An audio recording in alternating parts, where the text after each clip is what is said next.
নমস্কাৰ বন্ধু বান্ধৱীসকল মই আজি ক্লাছ 10 সকলৰ বাবে ইম্পৰ্টেণ্ট কুৱেশ্যন এনচাৰ লৈ আনিছোঁ অতি ইম্পৰ্টেণ্ট তোমালোকে বহি কলম উলিয়াই লিখিবলৈ চেষ্টা কৰা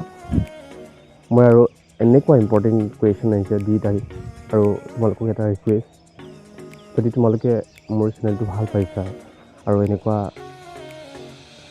আৰু পাব বিচৰা কুৱেশ্যন এনচাৰ তেনেহ'লে চেনেলটো প্লিজ ছাবস্ক্ৰাইব কৰি দিয়া লাইক কমেণ্ট শ্বেয়াৰ কৰি দিয়া থেংক ইউ